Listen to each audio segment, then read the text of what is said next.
तो soilless cultivation जो है, हाइड्रोफोनिक सॉइललेस कल्टीवेशन, इसके बारे में अपन बहुत, जैसे आप अभिषेक जी बता रहे थे कि फॉरेन में जो भी आप हाई वैल्यू सोलानिशियस और कुकुरबिट्स क्रॉप करते हैं वो पूरा सॉइललेस में कर रहे हैं, मैक्सिमम, नॉट पूरा, मैक्सिमम सॉइललेस में कर रहे हैं।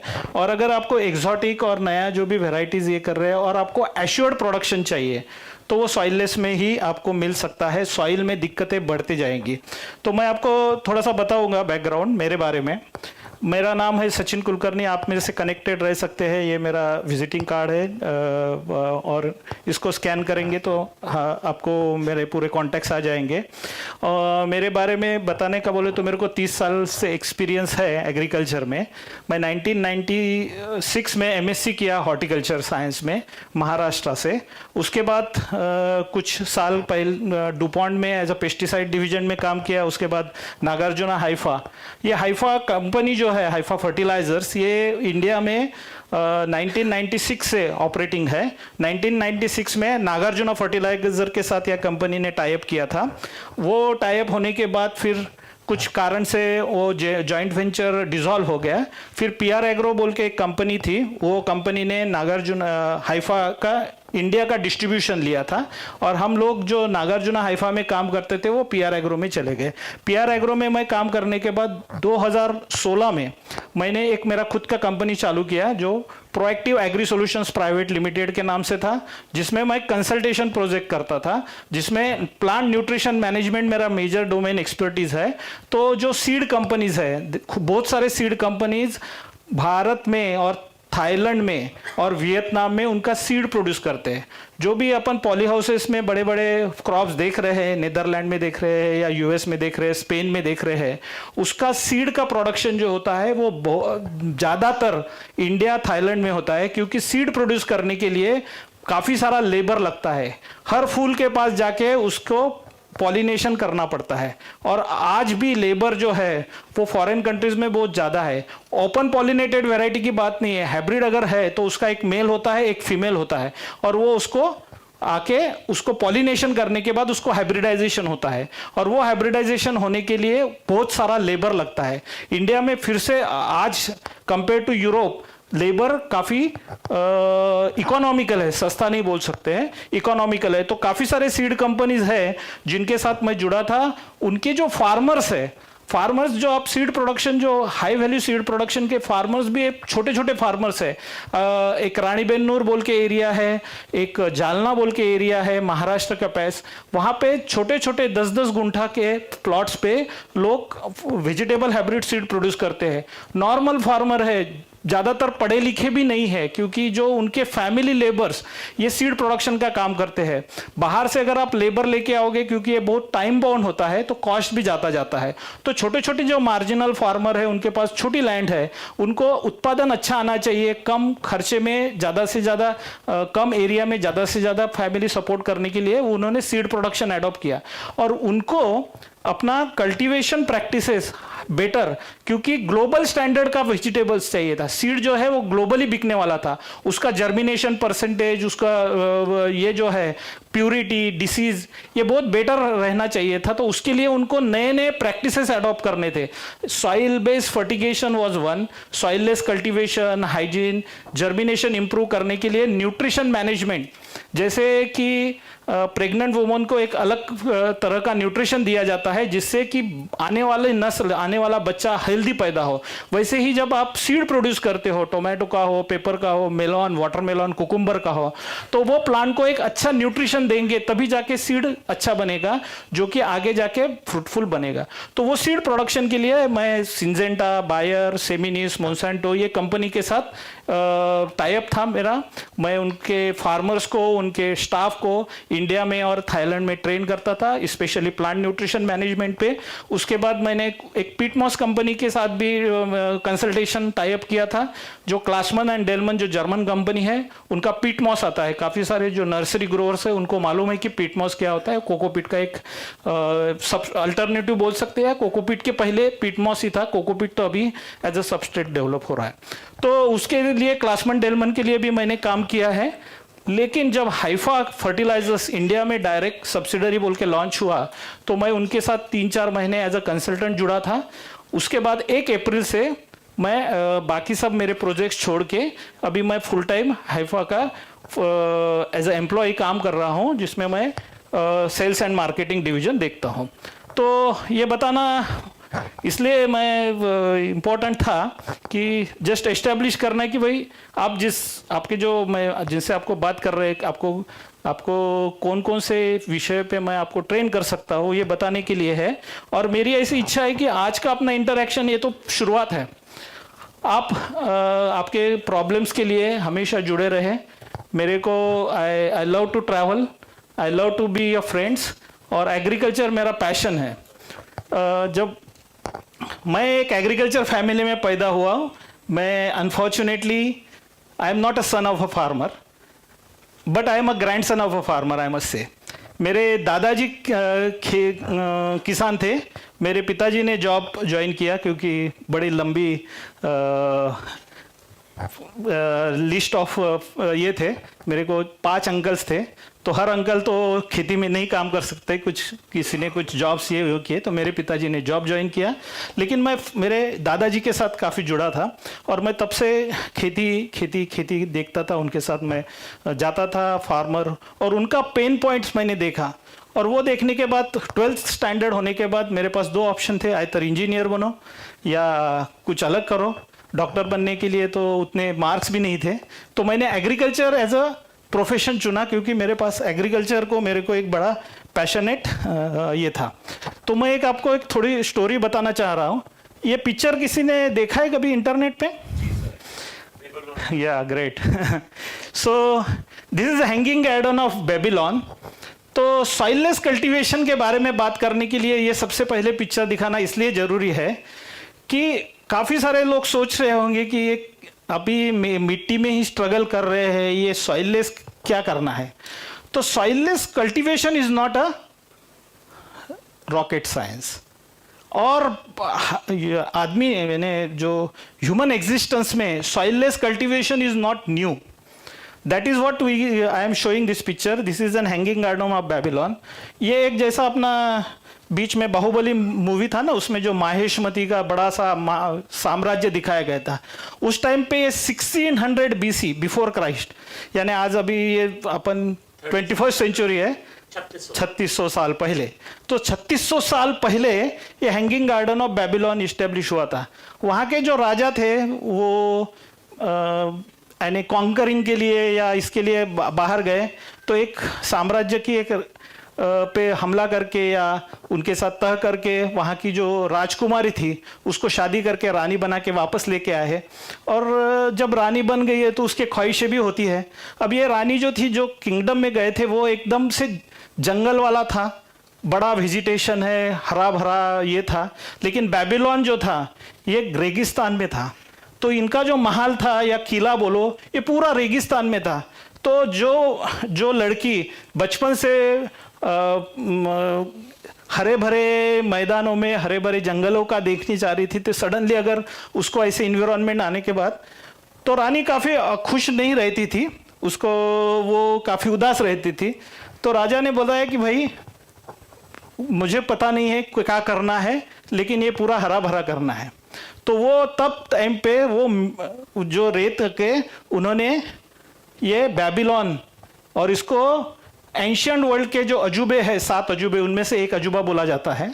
और वहाँ पे ये जो ह्यूमन हिस्ट्री का पहला नॉन सॉइललेस कल्टीवेशन है, और ये भी 3600 साल पहले। ये 3600 साल पहले अगर अपन आदमी ये कर सकते थे, तो आज आप और मैं, जब टेक्नोलॉजी है, AI है, इंफॉर्मेशन है, इंटरनेट है, तो क्यों नहीं कर सकते।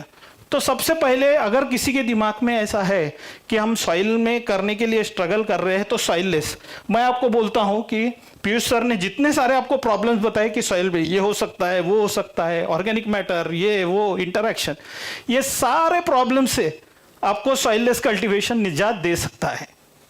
तो आप अगर उसको अच्छे से सीख जाओगे और करोगे, और मैं जो इसका आपको बता रहा हूँ, ये जब मैं बता रहा हूँ इस टाइम पे 2000 प्लस स्मॉल ग्रोवर्स जिनको सिर्फ पढ़ना लिखना यानी आंकड़े समझ में आते हैं, इंग्लिश भी बोलना नहीं आता है, इंग्लिश पढ़ना भी नहीं आता है, सिर्फ नंबर समझ में आते हैं, वैसे फार्मर्स को भी हमने सॉइललेस कल्टीवेशन सिखाया हुआ है। अगर आपको क्यूरियोसिटी है, आपको जानना है, तो आप जालना के पास जाइए, देउलगांव राजा, लोनार बोल के कुछ तालुकाज है, विलेजेस है, वहाँ पे आपको सॉइललेस कल्टीवेशन छोटे छोटे फार्मर 2-2, 4-4 हजार नेट्स में, insect net, not even polyhouse, polyhouses में भी है, कंपनीज कर रहे हैं, लेकिन इंसेक्ट नेट हाउस में भी सॉइललेस। कुछ पिक्चर्स मैं आपको शेयर करूंगा जो आपको कॉन्फिडेंस बिल्ड करेगा।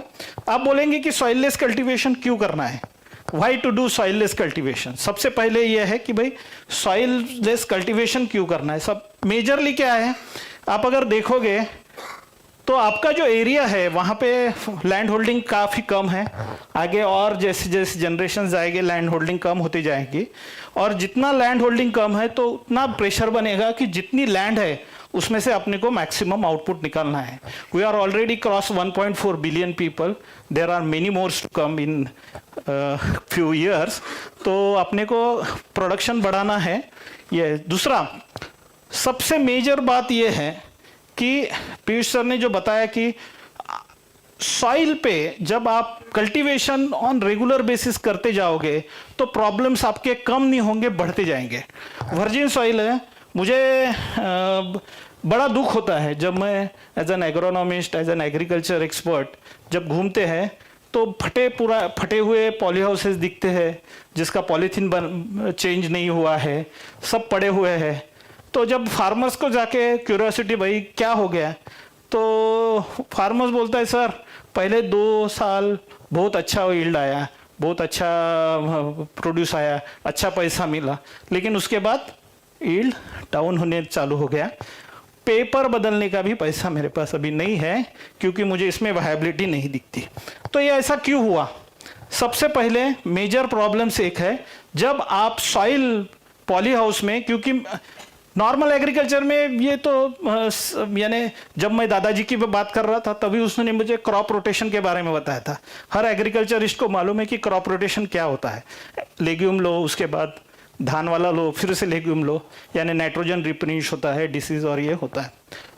लेकिन सॉइललेस में तो आप नहीं कर सकते, अपना पॉली हाउस में तो आप नहीं कर सकते। पॉली हाउस में आप सोयाबीन लगाओगे, धान लगाओगे नहीं, आप रोटेशन नहीं करोगे, आपको हाई वैल्यू क्रॉप ही लेना है। तो और एक बार आप मास्टर कर लेंगे हाई वैल्यू क्रॉप का, तो आपको रिपीटेड जब करोगे तभी आपको वायबिलिटी बनेगा। आप उसको क्रॉप रोटेशन तो नहीं कर पाओगे, तो वो क्रॉप रोटेशन आपके पास नहीं है, क्रॉप तो वही लेना है। फिर अगर क्रॉप रोटेशन नहीं कर सकते तो आपको क्या प्रॉब्लम आएंगे, पेस्ट एंड डिसीज बढ़ती जाएगा, नेमेटोड्स। इवन सॉइल में जो सॉइललेस नहीं कर रहे हैं, जो इवन पॉलीहाउस नहीं है, जो ओपन फील्ड में भी काम कर रहे हैं, उनके इसमें भी ईयर ऑन ईयर अगर टोमेटो ले रहे हैं तो रूटनेट नेमेटोड आ रहे हैं। उसके बाद आपके बैक्टीरियल विल्ट आ रहा है। बैक्टीरियल विल्ट पता है और किसी को? लाइजोक्टिनिया सोलानिस। सो बैक्टीरियल विल्ट ये एक बार अगर आपके सॉइल में आ जाएगा तो आप उसको ख़त्म नहीं कर सकते। तो उसके लिए क्या है, अगर आप जाओगे रायपुर में तो सब लोग ग्राफ्टिंग कर रहे हैं। आजकल कोई ऑन रूट वाला नहीं लगाते, सब कुछ ग्राफ्टिंग करते हैं। क्यों करते हैं? क्योंकि बैक्टीरियल विल्ट रेजिस्टेंट रूटस्टॉक पे ही अगर आप ग्राफ्ट करोगे तो ही आपका पौधा जिएगा। अगर आपने गलती से ग्राफ्टेड प्लांट ज़्यादा अंदर लगा दिया और वो ऑन रूट पे चला गया तो पौधा मर जाएगा। और शुरुआत में मैं आपको बताता हूँ, जब मैं एग्रीकल्चर में जाता था तो एक दिन मस्त हरा भरा प्लांट पौधा है, बड़े से फ्रूट्स लगे हैं, हार्वेस्टिंग को आना है, और एक इरिगेशन कर दिया, दूसरे दिन लाइन से पौधे मरना चालू हो जाते हैं। वो पानी से, राइजोक्टिनिया जो है वो पानी से फैलते फैलते जाते, एक दिन पूरा फील्ड। और आज ये पैच में है, अगले साल वो पैच में जाएगा, धीरे धीरे धीरे धीरे आपके पूरे इसमें आ जाएगा, फिर आपको सोलेनिशियस क्रॉप्स आप नहीं ले सकते हो। दूसरा एक दिखा है ये बूम रैप बोल के, ये जो मैंने आपको सीड प्रोडक्शन बताया था उसमें आता है। ये एक परजीवी बोलते हैं उसको, पैरासिटिक वीड होता है। पैरासिटिक वीड जो क्या करता है, वो उसके जड़ों पे जिंदा होता है और वो पूरा ये जो टोमेटो का पौधा है इस पे ये पैरासिटिक वीड बनता है, ओबेरांचे बोलते हैं उसको, और ये आने के बाद इसमें से पूरा न्यूट्रिशन उसका ले लेता है और पौधा मर जाता है। मल्च के नीचे, मल्च ऐसे फाड़ के ऊपर आ रहे हैं, ऐसे भी फोटोज है ये ओबेरांचे। ये चीज़ आप बोलेंगे कि हमारे यहाँ तो नहीं है, आपके यहाँ नहीं है, अच्छी बात है, लेकिन आने में देर नहीं लगेगी। मैंने ये भी देखा है जहाँ पे फार्मर्स बहुत अच्छे तरह से टोमेटो करते थे, कैप्सिकम करते थे, उनके शुरुआत में अच्छे यील्ड्स आते थे, धीरे धीरे नेमेटोड, बैक्टीरियल विल्ट, ओबेरांचे यानी ये परजीवी, ये सब कुछ आना चालू हो गया है और लैंड धीरे धीरे जो पॉली हाउस में है। अब इस पे सॉल्यूशंस क्या है? सॉल्यूशंस क्या सॉइललेस करने ही एक सॉल्यूशन है क्या? तो नहीं है, देयर आर डिफरेंट सॉल्यूशन। एक सॉल्यूशन पहले रहता था जो हम बताते थे कि इसको सोलराइजेशन करना है, जो कि प्रैक्टिकली पूरा होता है, कभी होता है कभी नहीं होता है, उतनी धूप चाहिए उसका, ये चाहिए। उसके बाद फ्यूमिगेशन कर सकते हैं, लेकिन fumigation is very dangerous. Foreign में जाएंगे तो उसकी कुछ कंट्रीज में कुछ लाइसेंस फ्यूमिगेटर्स होते हैं, वो आते हैं, वो देते हैं, वो आके करके जाते हैं फ्यूमिगेशन, क्योंकि जो फ्यूमिगेंट्स होते हैं वो कार्सिनोजेनिक होते हैं, और कुछ फ्यूमिगेंट्स जो थे उसको अभी बैन किया गया है इंडिया में, लाइक फॉरेन कंट्रीज। तो फ्यूमिगेशन करने से आपको ये प्रॉब्लम्स को किल कर सकते हो, लेकिन फिर से नहीं आएगा ऐसा बोल नहीं सकते, वो सीजन में चलेगा, उसको रिपीटेटिव करना है, और उसकी टेक्नोलॉजी अभी अपने पास उतनी कंपनीज नहीं है और कॉस्ट भी है। तो मेजरली एक तो आपके सब प्रॉब्लम्स जो है, जो मैंने आपको बताया कि सैलिनिटी है, ये है, अभी कुछ किसान है उनके पास ज़मीन तो है लेकिन वो अच्छी ज़मीन नहीं है, तो उसमें अगर पॉली हाउस लगाएंगे, इतना खर्चा करेंगे, रॉकी सॉइल है या कैलकेरियस सॉइल है, अच्छी सॉइल नहीं है, या एकदम से लाइट सॉइल है, वो बोलेगा अगर मैं यहाँ पे पॉली हाउस खड़ा करूँगा तो इसमें से उत्पादन नहीं आएगा। ऐसे लोगों को भी लैंड पे अगर आप पॉली हाउस खड़ा करके सॉइललेस कल्टीवेशन करोगे, हो सकता है। दूसरा है पानी, अच्छे क्वालिटी का पानी आपके पास कम है, आप रॉकी सॉइल है जो एकदम बंजर ज़मीन है, वहाँ पे पानी का स्रोत भी कम है, लेकिन उसमें अगर हम रेन वाटर हार्वेस्टिंग करते हैं और या थोड़ा पानी जितना है उसमें, क्योंकि पानी जो है सॉइललेस कल्टीवेशन को बहुत कम पानी लगता है।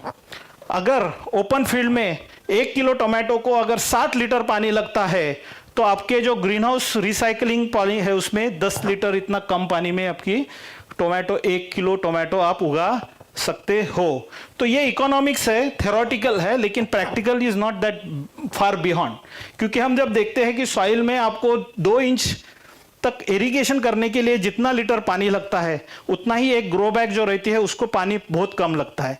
आपको जान के हैरानी होगी कि एक पौधे को हम मैक्सिमम 1.2 लीटर पीक सीजन में 1.2 लीटर पर प्लांट पर डे, इतने में पानी में अपन खेती कर रहे हो। तो यू कैन कैलकुलेट कि बहुत कम पानी में खेती हो सकती है, जहाँ पे आपको ड्रॉट है, बंजर जमीन है, या पॉली हाउस लगा दिया है और उसमें बाकी सारे प्रॉब्लम्स है, तो वहाँ पे आप सॉइललेस कल्टीवेशन कर सकते हैं। और एक वेरी इंपॉर्टेंट कि क्वालिटी, अब जो इकी फार्म का वो एग्जाम्पल बता रहे थे अभिषेक जी, वो उसके साथ कॉन्ट्रैक्ट क्यों हो रहा है?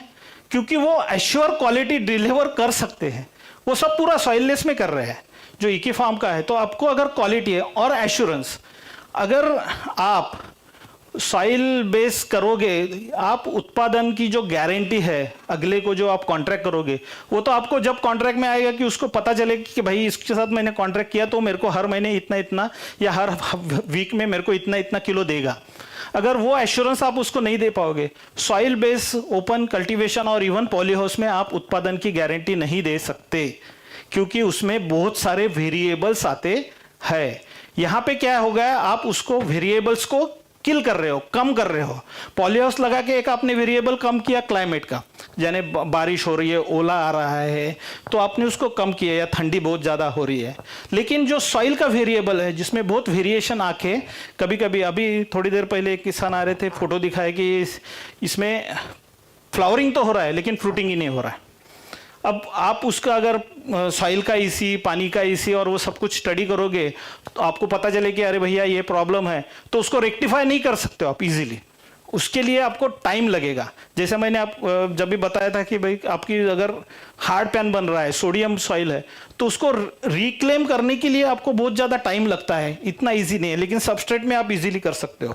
सबसे पहले हमने ये देखा है कि आपको क्वालिटी अच्छी आएगी, गारंटेड आएगी, जो आपको जैसी चाहिए। अगर जो कॉन्ट्रैक्ट करते हैं वो सबसे पहले ये देखते हैं कि वो बोलेंगे कि मेरे को 200 ग्राम का फ्रूट चाहिए भाई, 150 ग्राम या 200 ग्राम के बीच में चाहिए, 100 ग्राम का फ्रूट मेरे को नहीं चाहिए। तो आप उसको आपके जो 80% of your produce should be qualified that A grade. अगर आपको नहीं है तो आपके लॉसेस है, क्योंकि आपको जो रेट मिलेगा वो पर्टिकुलर क्वालिटी के लिए मिलेगा। उसके बाद आपका हार्वेस्ट जल्दी आता है। ये जो सॉइल बेस होता है उससे आपको हार्वेस्ट जल्दी आता है। और सबसे मेजर एस्पेक्ट है कि आप ऑफ सीजन में, जब ग्लट नहीं है, क्योंकि ओपन खेती में क्या होता है, एक लिमिट आता है। जैसे आप बोल रहे हैं कि टोमेटो 2 रुपए किलो, हार्वेस्ट करने के लिए भी उसका जो लेबर निकलता है वो भी आपको मार्केट में आने के बाद ट्रांसपोर्टेशन कॉस्ट नहीं निकलती है, हार्वेस्टिंग कॉस्ट नहीं निकलती है, वो फेंक देना पड़ता है। तो ऐसे टाइम पे अगर आप उसमें खीरा लेंगे जब खीरे के रेट ज़्यादा रहते हैं, टोमेटो लेंगे जब टोमेटो के रेट ज़्यादा रहेंगे, ऐसे अगर आप क्रॉप मैनेज करोगे तो आपको प्रॉफिटेबिलिटी अच्छी आएगी। ठीक है, ये तो सेम स्लाइड है जो अपने साहब ने दिखाया था। इमेजिन करो कि आप 1 एकड़ में कितना 500 मेट्रिक टन, ये है, लेकिन ये बहुत हाइप्ड है, ज़्यादा है। Everything is control already, evil has explain, but still is there. तो 1 एकड़ में अगर आपको 450 मेट्रिक टन यानी 20 रेफर कंटेनर्स, इतना प्रोडक्शन 1 एकड़ में बन रहा है, अपने को इतना तक नहीं जाना है। 10% of this also is a viable for us, we can go with that, correct. तो अगर सॉइललेस कल्टीवेशन करना है तो what are the types of soilless cultivation, hydroponics जिसको अपन बोलते हैं, उसमें क्या क्या टाइप है। एक होता है न्यूट्रिएंट फिल्म टेक्नोलॉजी। नॉर्मली आप यूट्यूब में वीडियो देखेंगे, सब देखते हैं, तो ऐसे गटर्स रहते हैं, वाइट गटर्स, उसमें प्लांट्स होते हैं, नीचे से न्यूट्रिएंट पानी चलते रहता है, उसको हम NFT बोलते हैं, न्यूट्रिएंट फिल्म टेक्नोलॉजी। एक ड्रीप वाटर कल्चर होता है जो फ्लोटिंग राफ्ट होते हैं, एक बड़ा सा टैंक होता है या छोटा भी टैंक हो सकता है, उसमें स्टायरोफोम जिसको आप क्या बोलते हैं, थर्मोकॉल के शीट्स होते हैं, वो फ्लोट होते रहते हैं, नीचे होता है। लेकिन इसमें क्या होता है, आपको एरेशन के लिए कंटिन्यूअस एरेशन करके करना पड़ता है। तीसरा होता है ई बैंड फ्लो, जिसको हम फ्लड एंड ड्रेन भी बोलते हैं, यानी राइज होता है पानी, रूट जोन को गीला करता है, सबस्ट्रेट को गीला करता है, फिर ये हो जाता है, फिर से 1 घंटा 1.5 घंटा टाइमिंग के बाद उसको ई बैंड फ्लो बोलते हैं। और एक होता है एरोफोनिक्स में सिर्फ मिस्ट, सिर्फ रूट्स पे एक फाइन मिस्ट जाता है और रूट उसको नमी को बनाए रखता है, और वो जो मिस्ट में से, जिसको अपन फॉग बोलते हैं, उसमें से वो न्यूट्रिएंट लेता है। तो ये एरोफोनिक एक सिस्टम है। बट आज अपन जो बात करेंगे वो है सबस्ट्रेट कल्टीवेशन। सबस्ट्रेट कल्टीवेशन में अपन यानी जो कोकोपीट या मीडिया यूज करके कल्टीवेशन है। ये फोटो मैंने जैसा आपको बताया था, एक छोटे किसान का है जिसका पॉली हाउस है, उसमें उसके बाद नेट हाउस के भी फोटो आएंगे, जो सीड प्रोडक्शन के लिए टोमेटो प्रोड्यूस कर रहे हैं 8 लीटर के ग्रो बैग्स में। तो मैं क्या करने वाला हूँ, ये जो सब कुछ चीज़ें हैं जो किसान तुरंत चालू करना चाहेंगे, उनके लिए एक रेडी रेकनर, एक रेफरेंस पॉइंट्स क्रिएट करके बता रहा हूँ। इसके बाद भी आपके क्वेश्चंस रहेंगे, हम हेल्प करेंगे। लेकिन मैं आपको आज एक बता रहा हूँ कि एक आधे के दिमाग में आएगा कि भाई चलो मेरे को सॉइललेस कल्टीवेशन ट्राई करना है, तो उसके लिए क्या क्या चीज़ें लग सकती है वो मैं आपको सिंप्लीफाई वे में बता दूंगा। और जो फार्मर कर रहे हैं, आप तो काफ़ी सारे बड़े नॉलेजेबल फार्मर हैं जो कम पढ़ा लिखा और जो जिसके पास रिसोर्सेज की कम है, ऐसे फार्मर्स के एग्जांपल्स देके मैं आपको बताऊंगा कि सॉइललेस कल्टीवेशन कितना इजी हो सकता है। जो हमने डीमिस्टिफाई जिसको बोलते हैं ना, हमने उसका क्रैक द कोड किया हुआ है, हमने उसको सिंपल किया है। एवीएल साहब ने आपको ग्लोबली क्या बड़े बड़े ग्रीन हाउस, क्लाइमेट कंट्रोल, ये वो बताए, अपने को जरूरत नहीं है, अपन सिंपल वे में कैसे कर सकते हैं, मैं इसको आपको यहाँ के एग्जाम्पल देके बताता हूँ, ठीक है। तो अगर जब सबस्ट्रेट कल्टीवेशन की बात आती है तो दो सिस्टम होते हैं, एक होता है फ्लड ओपन टू ड्रेन, जिसको ओपन सिस्टम बोलते हैं, और एक दूसरा होता है close loop system. Close loop system में क्या होता है, जो ड्रेन आउट होता है, जो ड्रेन होता है वो कलेक्ट किया जाता है। जो नेदरलैंड में अगर आप जाएंगे, उसको नेदरलैंड क्यों बोलते हैं, नेदरलैंड को नेदरलैंड इसलिए बोलते हैं कि वो एक ही कंट्री है और उसको दी नेदरलैंड बोलते हैं। कोई कंट्री के आगे दी इंडिया नहीं बोलते, दी नेदरलैंड बोलते हैं, क्योंकि वो एक ही कंट्री है जो बिलो द सी लेवल है, which is below the sea level. मैं जब नेदरलैंड में गया था तो बीच पे जाएंगे करके हमारा टूर गया, जब आया तो ऐसा बड़ा ये दिख रहा है, अब बीच पे जाना है तो चढ़ के जाना है। अपने यहाँ पे बीच पे अपन उतरते हैं, राइट, तो we are always on the up and go to the beach down. वहां पे आपको बीच पे चढ़ के जाना पड़ता है, क्योंकि वो कंट्री जो है पूरा सी लेवल के। अभी क्या है, आपने पूरे वेस्ट जो निकलते हैं वो नदी को जाते हैं, नदी से समुद्र में चले जाते हैं। वहां पे वैसा नहीं होता है, क्योंकि सी ऊपर है, ये लैंड नीचे है, ठीक है। तो उसको क्या करते हैं, इफ्लुएंट को उनको पंप करके समुद्र में डालना पड़ता है। तो उनके यहाँ पे रेगुलेशन बहुत ज्यादा स्ट्रिक्ट है। अपने जैसा नहीं है कि भाई जा रहा है पूरा मिल रहा है, फैक्ट्रीज के भी वेस्ट जा रहे हैं, यमुना आपको सबको पता है, मेरे को बोलने की जरूरत नहीं है, लेकिन इतने सारे इफ्लुएंट नहीं, ट्रीटमेंट नहीं, कुछ नहीं, पानी नदियों में, नालों में जा रहा है, वहां से समुद्र में जा रहा है। वहां पे वैसा नहीं हो सकता है, क्योंकि there is no gravity flowing to the sea, क्योंकि वो सी लेवल से नीचे है। तो उसको इसलिए उनके रेगुलेशन बहुत स्ट्रिक्ट है। तो पॉली हाउस से अगर आपका पानी निकल रहा है, आपके ग्रीन हाउस से पानी निकल रहा है जो कि फर्टिलाइजर्स और ये है, तो उसके लिए आपको हेफ्टी पेनल्टी देना पड़ेगा, क्योंकि जो म्युनिसिपल कॉर्पोरेशन है उसको ट्रीट करके समुद्र में डालना है, या उसको अगर ट्रीट भी नहीं करेंगे तो भी समुद्र में डालना है, तो उसके लिए उसको पंपिंग करना है, तो ये कॉस्ट है। तो उनके रेगुलेशन बहुत स्ट्रिक्ट है, इसलिए वो क्या करते हैं, ये जो ड्रेन वाटर है इसको कलेक्ट करते हैं, जो पानी इसमें से ड्रेन होता है कलेक्ट करते हैं, उसको ट्रीट करते हैं, फ्यूमिगेट करते हैं, और 10 या 20% या अप टू 30% फ्रेश वाटर के साथ उसको मिला के यूज करते हैं। उसको बोलते हैं क्लोज लूप। ये अपनी जो सिस्टम है, जो ओपन टू ड्रेन सिस्टम है, इसमें क्या करते हैं, जो पानी एक्स्ट्रा आता है वो सीधा नीचे जाके जमीन में चला जाता है, कलेक्ट करने की जरूरत नहीं है, सस्ते में है, काम होता है, there is not much cost. हाँ, 5 से 10% का आपका फर्टिलाइजर जो है, जितना ड्रेन जाएगा वो पानी और फर्टिलाइजर इसमें वेस्ट होता है, लेकिन काफी सारा पैसा जो सिस्टम में है वो बच जाता है, क्योंकि अगर आपको क्लोज लूप सिस्टम करना है तो एक पर्टिकुलर स्लोप मेंटेन करना है, उसमें से पानी पूरा कलेक्ट करना है, वो पानी को ट्रीट करना है, फ्यूमिगेट करना है, क्योंकि उसमें से कुछ डिसीज होते हैं जो सब कुछ फैल सकते हैं, उसमें जो ईसी, उसमें जो सॉल्ट है उसको एनालाइज करना है। तो वो बड़ा कॉम्प्लिकेटेड प्रोसेस है, लेकिन अगर नए की ग्रोवर्स को चालू करना है तो उसके लिए open to drain is the best system. ये मैं फिर से बता रहा हूँ, ये ग्रोवर है, अभी इसमें आप देखेंगे कि ये टॉल शेडनेट हाउस है, वो शेडनेट हाउस में कैप्सिकम लगाया हुआ है, और ये जो मैंने आपको बोला था कि ये ओपन टू ड्रेन है, इसमें आप जो ड्रेन है वो कलेक्ट नहीं करते हैं, इरिगेशन वाटर आता है, मिक्सिंग टैंक में एबीसी फर्टिलाइजर आता है, उसके बाद सबस्ट्रेट में चल के वो जितना एक्सेस वाटर है वो पूरा ड्रेन आउट होता है। तो अगर आपको सबस्ट्रेट करना है तो उसके लिए क्या क्या मीडियाज अवेलेबल है, सबसे आसान भाषा में बोलना है तो आपको कोकोपीट यूज करना ही सबसे एडवाइजेबल है, लेकिन मालूम होना चाहिए कि भाई परलाइट में क्यों नहीं करना है, रॉकवूल में क्यों नहीं करना है। क्वेश्चंस तो आएंगे ना जब आप सोचेंगे और थोड़ा रिसर्च करना चालूंगी कि, तो आप बोलेंगे कि सचिन सर ने बोला था कोकोपीट लेके आओ 8 लीटर की बैग और ऐसा ऐसा करो, तो आप बोले कि परलाइट में क्यों नहीं कर सकता हो। तो मैं थोड़ा सा एक लाइट आपको उसमें इंट्रोडक्शन देता हूं, ज़्यादा टाइम नहीं लूँगा क्योंकि प्रेजेंटेशन बड़ा लंबा हो जाएगा।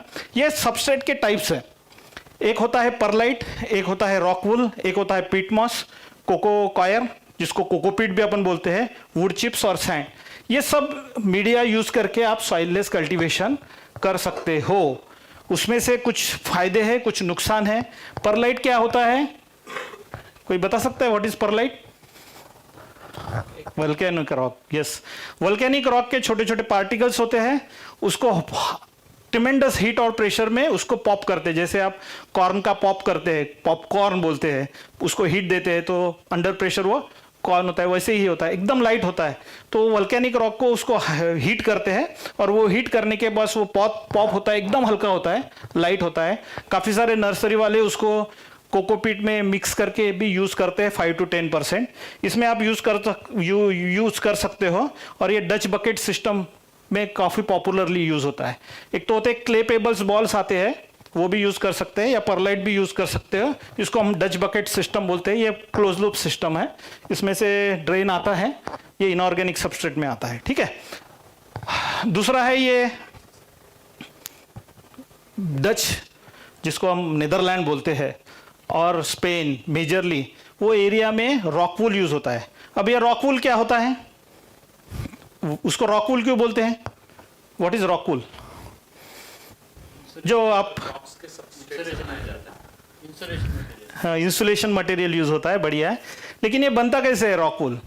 देखिए, दो नाम में ही है रॉकवूल। जैसे अपन कॉटन कैंडी होता है ना, जो शुगर को लिक्विफाई करके गोल गोल चक्री में घुमाता है, उसके रेशे रेशे बनते हैं, उसको कॉटन कैंडी। वैसे ही जो रॉक होता है, बेसाल्ट रॉक, उसको अंडर ट्रिमेंडस प्रेशर और हीट पिघला देते हैं, जिसको लावा बनाते हैं और उसको स्पिन करते हैं, और उसमें जो रेशे होते हैं उसको ठंडा होने के बाद जो वूल बनता है, इसलिए उसको रॉक वूल बोलते हैं। और वो इंसुलेशन में सब जो बोल रहे थे कि इंसुलेशन मटेरियल बोल के भी यूज होते हैं, और वो सबस्ट्रेट बोल के भी यूज होता है, जो इनऑर्गेनिक सबस्ट्रेट होता है। तो ये जो है ये सस्टेनेबल नहीं है, काफ़ी सारे लोग उसको रिप्लेस कर रहे हैं। इंडिया में इसको मिलना काफ़ी मुश्किल है और कॉस्ट भी ज़्यादा है। तो अपने लिए क्या बेस्ट है? अपने लिए है कोकोनट कॉयर, क्योंकि अपने देश में कोकोनट बहुत ज़्यादा होता है। श्रीलंका और इंडिया ये कोकोनट सबस्ट्रेट के वर्ल्ड कैपिटल बन गए हैं। पहले जो नारियल आते थे, मेरे बचपन में मुझे याद है, कोई भी फंक्शन होता था तो नारियल आते थे, तो हमारे पे हमको काम लगा देते थे कि भैया इसके वो ऊपर के रेशे निकालना है। बड़ा मुश्किल रहता था रेशे निकालना। आजकल आप जाओगे तो आपको नारियल कैसे मिलते हैं? शेव्ड रहता है, टक्कल वाले नारियल मिलते हैं, पूरा उसका निकाल देते हैं।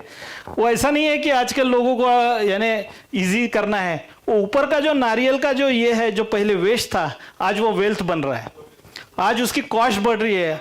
वो उसमें पहले तो सिर्फ रेशे बनते थे, रेशे का जो रस्सी वस्सी बनाते थे, कुछ अलग अलग यूज होते थे। लेकिन आज जो है नारियल का जो रेशा निकालने के बाद कुछ मैट्रेस भी बनते थे। आजकल तो फोम मैट्रेसेस आ रहे हैं। बचपन में कुछ खाट वाट बनाते थे, उसके लिए रस्सी यूज करते थे, मैट्रेस भी बनते थे, कॉयर के मैट्रेसेस, कॉयर मैट्रेसेस। आजकल सब फोम के आ रहे हैं, क्योंकि कॉयर ऑल्सो कॉस्टली हो गया है। कमिंग बैक टू जो कॉयर एक्सट्रैक्शन के बाद जो फाइबर एक्सट्रैक्शन के बाद जो भूसा रहता था, उसको कोई वैल्यू नहीं थी, उसको कोई वैल्यू नहीं थी। लेकिन जब वो सबस्ट्रेट करके यूज होना चालू हो गया, आज एक्सपोर्ट की बड़ी इंडस्ट्री है। Substrate export is a big industry here in India. आप अगर नाम सुनेंगे पोलाची, या अगर आप जाओगे साउथ में, बड़ा है, श्रीलंका में भी there are big global companies who are buying this coco coir and selling it as a substrate. हालांकि ये सबस्ट्रेट बोल के बहुत, इसको एज अ सबस्ट्रेट यूज करना काफी अपने लिए इकोनॉमिकल भी है और इजी भी है। ये कॉयर, जितना मैं आपको इसके पहले जो रॉकवूल और परलाइट बोला है, ये पानी धोल करके नहीं रखता है, इनऑर्गेनिक है। लेकिन ये जो ये है कोको कॉयर, जिसको अपन कोकोपीट ही बोलेंगे, तो ये कोकोपीट जो है वो पानी अच्छे से धो के रख सकता है, न्यूट्रिएंट पकड़ के रख सकता है, जिसको अपन कैटायन एक्सचेंज कैपेसिटी बोलते हैं, जो न्यूट्रिएंट होल्डिंग कैपेसिटी, पोरोसिटी, ये बहुत अच्छा होता है। तो ये one of the best substrate है। कैटायन एक्सचेंज कैपेसिटी, सीईसी का मतलब होता है कैटायन एक्सचेंज कैपेसिटी। सॉइल का भी अगर आप रिपोर्ट निकालते हो तो उसमें भी कैटायन एक्सचेंज कैपेसिटी लिख के आता है। Cation exchange capacity is not nothing other than nutrient holding capacity of your soil. जितनी ज्यादा कैटायन एक्सचेंज कैपेसिटी, उतने ज्यादा कैटायंस होल्ड कर सकता है। जितनी फाइन और ऑर्गेनिक ये है, वो ज्यादा होल्ड कर सकती है। डिके नहीं होता है क्या ये? डिके होता है लेकिन रेजिस्टेंट टू डिके है। 2 या 3 सीजन के बाद आपको रिप्लेस करना है, लेकिन वो आपको खाद बोल के आपको यूज हो सकता है। 2 या 3 सीजन तक आप वो डिके नहीं होता है, उसके बाद वो डिकम्पोज होना चालू होता है और वो it will start losing its capacity, we need to replace it. Oil ऐसा जो यूज करते हैं उसका मॉइस्चर कंटेंट क्या है? वो we have to maintain. When you buy, No, buy will come in blocks. हाँ, It is compressed blocks. तो उसका 0 रहता है almost. No, 0.5 रहेगा, 0.6 रहेगा. I didn't know that, but it is compressed, dried. Then we need to reweight it. So जब वो क्या करते हैं, उसको ड्राई करते हैं. There are big open fields for drying this one, and वो ड्राई करने के बाद उसको कॉम्प्रेस करके ब्रिक्स बनाते हैं. वो आएगा फोटो. और वो ब्रिक्स आने के बाद अपन जिसको रिवेट करने के बाद वो राइज होता है. तो इसमें प्रॉब्लम्स कुछ है. तो एक ये होता है कि जैसे अब नारियल बनता है वो आपके सी शोर में बनता है, बराबर है. वो lot of sodium and chloride वो लेता है नारियल, क्योंकि खारा पानी जो रहता है ना समुद्र का, उसमें सोडियम और क्लोराइड होता है. तो इसमें क्या करते हैं, ये काफ़ी सारा सोडियम इसमें रहता है. तो उसको आपको सबसे पहले क्लोराइड और सोडियम रहता है. क्लोराइड तो वॉशिंग से निकल जाता है क्योंकि निगेटिव आयन है. ये जो ये है कोकोपीट का जो पीट रहता है या फाइबर रहता है वो भी निगेटिव आयन है. वो एक में को स्टिक नहीं होता है, वो पानी से निकल जाता है, उसको वॉशिंग बोलते हैं. तो इसी डाउन होता है. लेकिन जो सोडियम होता है वो नहीं निकलता है क्योंकि वो केमिकली बाउंड होता है. जैसा कैटायन एक्सचेंज, ये निगेटिव आयन और ये पॉजिटिव आयन है, उसका केमिकल बॉन्ड बनता है. तो उसको आपको बफरिंग करना है. उसमें अभी नहीं जाएंगे, टाइम टेकन प्रोसीजर है. लेकिन थोड़ा समझ लीजिए कि कैल्शियम नाइट्रेट ट्रीटमेंट करके उसका बफरिंग हो जाता है, जो सोडियम को धुल जाता है. जैसा पीयूष सर ने आपको सोडिक सॉइल का रिक्लेमेशन बताया, वही टेक्नोलॉजी इधर भी है. वो सोडियम को रिप्लेस करके कैल्शियम आते हैं, उसको हम बफरिंग बोलते हैं. ठीक है. तो जब आप यूज़ करते हो, अब इसमें क्या है कि आपका जो कंटेनर है, आपकी जो सबस्ट्रेट, ऐसा नहीं है कि मेरे को अब सॉइललेस कल्टीवेशन करना है तो नारियल मिल गया, नारियल का जो भूरादा जिसको बोलते हैं, या कोकोपीट मिल गया. All cocopeat are not same. एक तो पहले वॉशिंग बफरिंग ये होता है, दूसरा होता है particle size, water holding capacity, decomposition rate. तो इसमें आपको क्या करना है, अगर आपको फाइन पाउडर आप यूज़ कर रहे हो तो नर्सरी के लिए तो अच्छा है. लेकिन आप अगर फाइन पाउडर यूज़ करोगे बड़े पॉट में तो वो पानी नहीं छोड़ेगा, उसमें पोर्स उतने नहीं रहते. तो उसके लिए क्या करते हैं हम, 30% तक चिप्स ऐड करते हैं. क्रश चिप्स आते हैं, वो ऐड करने के बाद उसको जब होता है तो उसमें एक पर्टिकुलर बेबी फाइबर्स होते हैं, चिप्स होते हैं फाइन के साथ. तो वो एक उसका मॉइस्चर और एयर बैलेंस बनता है, जिसको एयर फील्ड पोरोसिटी बोलते हैं. और वो जब बनता है तब जाके आपके रूट्स के लिए इन्वायरमेंट बनता है. अगर आप पूरा फाइन यूज करोगे तो कभी कभी वो पानी नहीं छोड़ेगा, उसका वाटर होल्डिंग कैपेसिटी बढ़ जाएगा और रूट्स के पास वाटर लॉगिंग होगा. तो वो ना होने के लिए, ड्रेनेज अच्छा आने के लिए उसमें हम चिप्स भी मिलाते हैं, जो कि होता है. अभी अगर आप कोकोपीट की ग्रो बैग्स ले रहे हैं तो उसमें क्या देखना है. एक तो मैंने आपको बताया था कि प्री वॉश होना चाहिए. बफरिंग हो ना हो अपन फील्ड में कर सकते हैं कैल्शियम नाइट्रेट की ट्रीटमेंट करके, लेकिन प्री वॉश होना चाहिए, लो ईसी होना चाहिए. लो ईसी होने के बाद अगर आप अगर कुकुम्बर, उसके बाद टोमेटो, कैप्सिकम, ये अगर आप लेना चाह रहे हो तो 6 से 8 लीटर का वॉल्यूम का आपको कोकोपीट लगेगा. ये ऐसे 8 लीटर के ओपन टॉप ग्रो बैग्स में आते हैं. 1 मीटर लॉन्ग ग्रो बैग्स भी आते हैं, जो मैंने आपको पिक्चर दिखाया था, जो आप देखते हैं. लेकिन आप ओपन टॉप ग्रो बैग्स भी यूज़ कर सकते हो, जिसमें 30% तक चिप्स या बेबी फाइबर होना जरूरी है. उसके बाद उसको ड्रेनेज होल, आपको दिखने में अजीब लगेगा कि भाई अगर ऊपर से पानी डालेंगे तो ये सब नीचे से चले जाएगा. पानी नीचे से जाना ही चाहिए. अपने को इतना सारा पानी नहीं चाहिए. जो फ्री वाटर है, जो ग्रेविटेशनल वाटर जिसको बोलते हैं, सैचुरेशन के बाद जो पानी ग्रेविटी से पुल होता है, वो आपको ड्रेन होना जरूरी है. और जो पानी वो होल्ड करके रखता है उतना ही पानी पौधे के लिए चाहिए, इसलिए उसको ड्रेनेज होल रखना काफ़ी जरूरी है। अगर ड्रेनेज होल नहीं है, जैसे आप घर में भी आप कोई पौधा लगाते हैं तो उसके नीचे आप होल करते हैं एक्स्ट्रा, वो मिट्टी में भी जब लगाते हैं तो वैसे ही ड्रेनेज होल, लेकिन इसमें काफ़ी ज़्यादा ड्रेनेज होल्स रखना जरूरी है जाके वाटर लॉगिंग ना हो। आप 1 मीटर लॉन्ग ग्रो बैग्स भी यूज़ कर सकते हो, उसमें आप 4-6 depending on your crop population, आपका जो क्रॉप का पॉपुलेशन जो आप मेंटेन करना चाहोगे उसके हिसाब से भी आप इसको कर सकते हैं। ये प्री कट होल्स में भी आता है, ये आप उसके प्री कट होल्स वाले भी ऑर्डर कर सकते हो जितने स्पेसिंग के चाहिए। हालांकि जहाँ इसको रिवेट करो और पानी दे के करना चालू करो। एक बात ध्यान में रखना जरूरी है, आप कौन सा, अगर 8 लीटर ही कोकोपीट यूज कर रहे हो दोनों इसमें, अगर ये 8 लीटर है, ये यहाँ पे 4 पौधे तो 8 चौक 32 लीटर का ग्रो बैग्स है ये समझो, यहाँ पे भी 4 प्लांट, दोनों इसमें पर प्लांट 8 किलो ही कोकोपीट, 8 लीटर ही कोकोपीट है, वॉल्यूम की बात कर रहे हैं। इसमें भी 8 लीटर है, उसमें भी 8 लीटर है, लेकिन पर प्लांट अगर उसकी वाटर होल्डिंग कैपेसिटी आप देखोगे, क्योंकि ग्रेविटेशन वाटर जो है ये पुल होता है, तो वो उसकी लेवल बहुत कम होती है जो वर्टिकल ग्रो बैग्स होती है। हॉरिजॉन्टल ग्रो बैग्स जो होती है वो मैक्सिमम वाटर होल्ड करके रखता है क्योंकि ग्रेविटी है। अब यहाँ पे तो ड्रेन होने के बाद इतना सारा एयर मिल गया, यहाँ पे बहुत कम मिलेगा। तो ये एक बड़ा इश्यू हमने देखा है। जब ग्रोअर्स हॉरिजॉन्टल ग्रो बैग लेते हैं उसमें क्या होता है, पानी अगर आपका वाटर उसका जो चिप्स और इसका बैलेंस बराबर नहीं है और ये नहीं है, तो वो वाटर हमेशा होल्ड करके रखता है और उसके वजह से रूट्स डैमेज होते हैं, ब्राउनिंग होते हैं, नहीं होता है।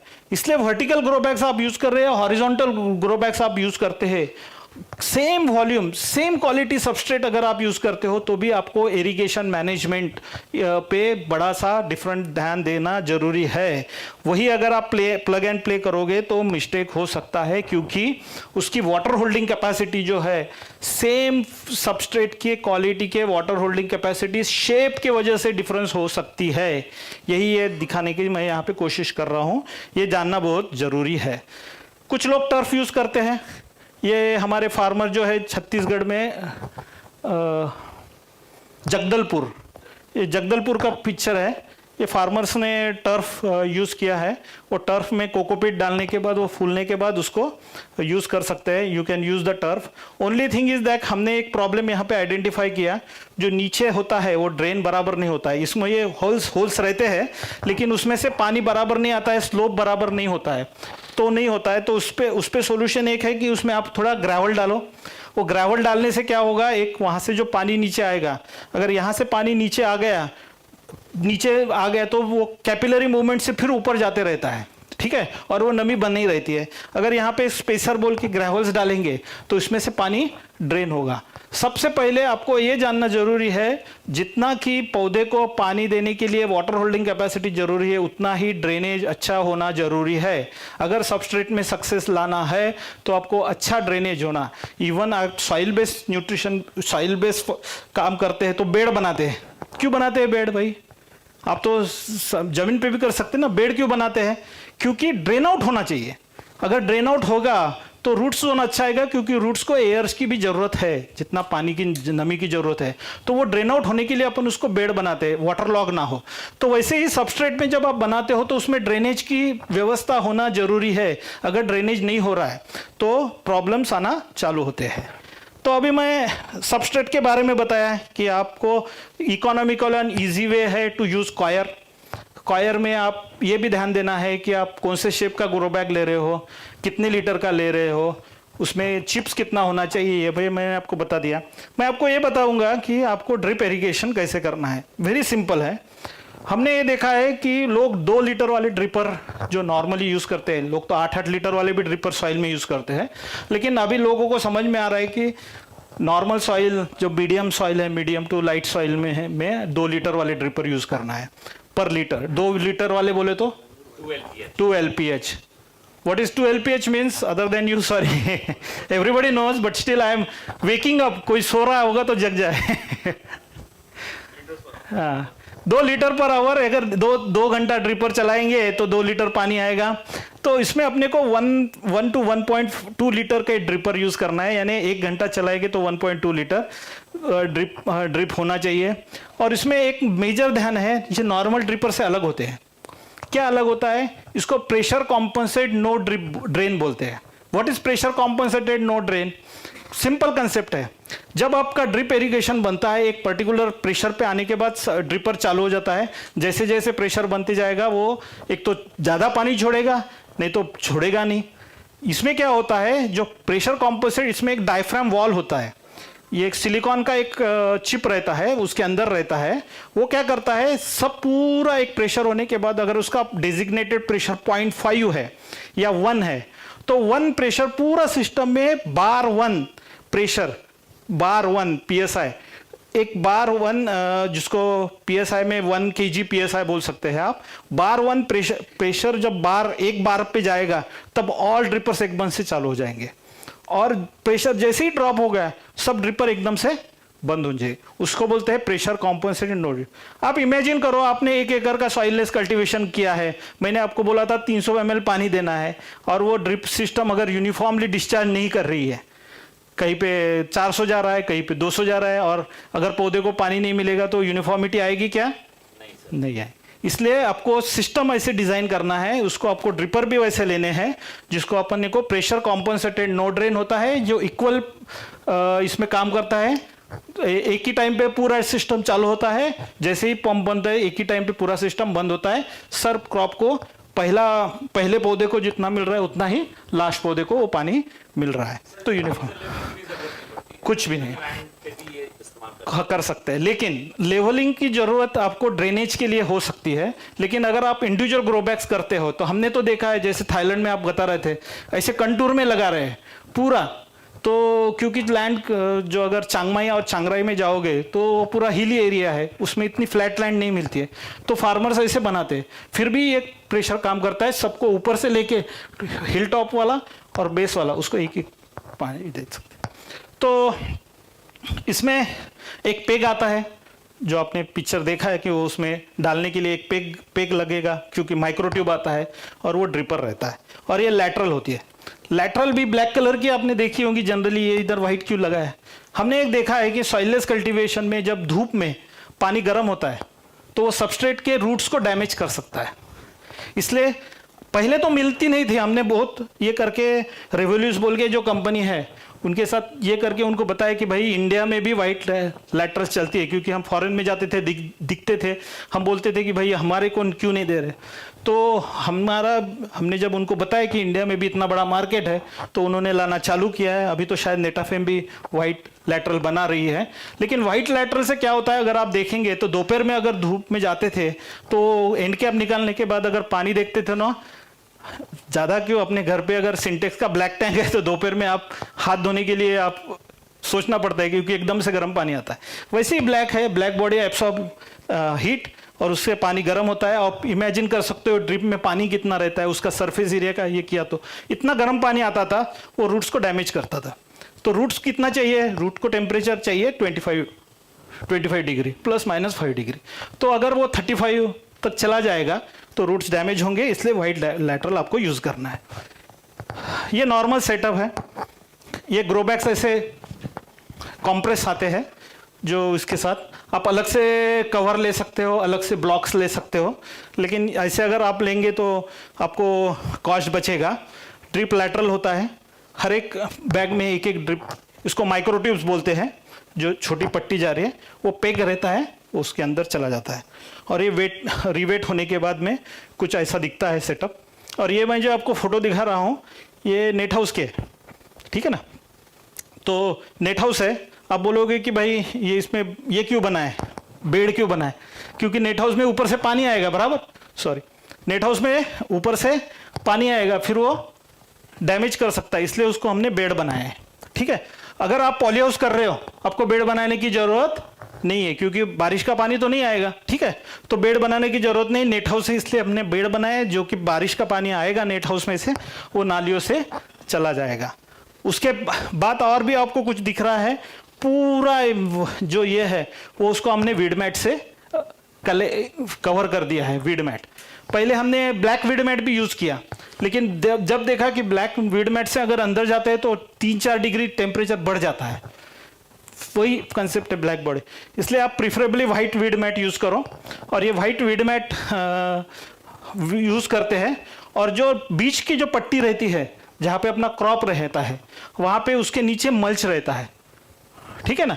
एक मल्च की स्ट्रिप डालने का, उसके ऊपर पूरा वीड मैट डाल के उस पे ये ग्रो बैग्स रखते हैं। उसके पहले भी ये स्पेसर्स बोल के आते हैं। मल्च क्यों डालते हैं, अच्छा क्वेश्चन है। जब आप पानी ड्रेन होना चालू हो जाएगा और वो से ऊपर से आपका क्रॉप का वेट रहेगा, वो वहाँ पे चिखल बन जाएगा, वो निकल जाएगा। इसलिए मल्च डालोगे तो पानी कहाँ आएगा, सेंटर में आएगा, तो सेंटर से वो परकोलेट होके चला जाएगा। तो आपका जो जहाँ पे ये है वहाँ पे ग्राउंड सॉलिड रहेगा, इसलिए मल्च डालते हैं। हाँ हाँ, वो भी बना सकते हैं, लेकिन कॉस्ट की बात है। Ultimately you can make it. अगर आप स्टैंड बनाते हो तो आपको जीरो लेवल ला सकते हो, आपको जो चाहिए वो लेवल आप एडजस्ट कर सकते हो, आपको रिसर्कुलेट कर सकते हो। लेकिन I am showing you the low cost way of doing. No वो इस पे था, ये बोल रहे हैं ना आप, ये स्टैंड पे। But it is just adding a cost. या French red. So these are the turf, Maple company का turf आते हैं। There is only one Israeli company who is making this turf as of now I know, and you can have this stand and elevate them. But I do this without this polyhouse and this shed net. In open field. yeah, but only thing is that you will not have a control over the rain and all these things.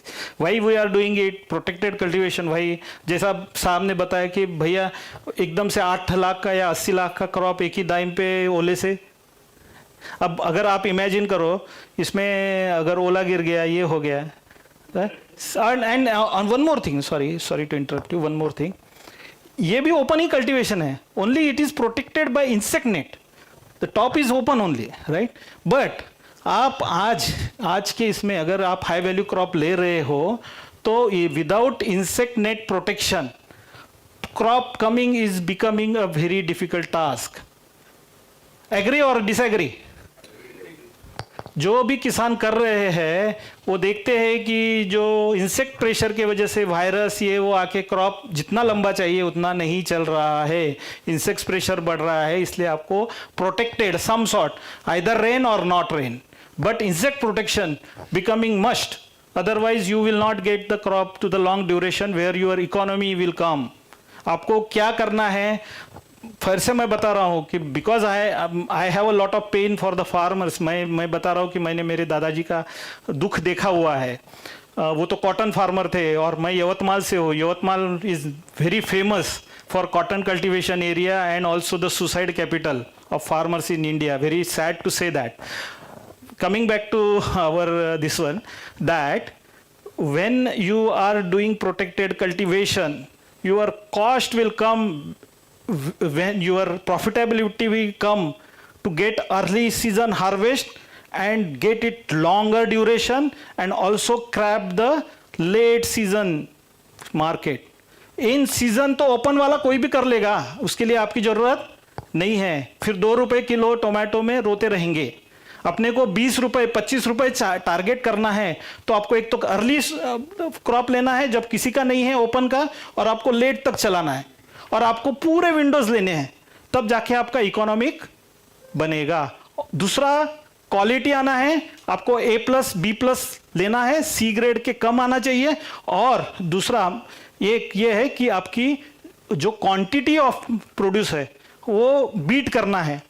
अगर open में 45 ton 55 ton लोग ले रहे हैं तो मुझे 60-65 लेना है, और वो भी अर्ली और लेट तक लेना है, तब जाके मेरा इकोनॉमिक्स बैठेगा। और that is possible with soilless cultivation and with protected cultivation.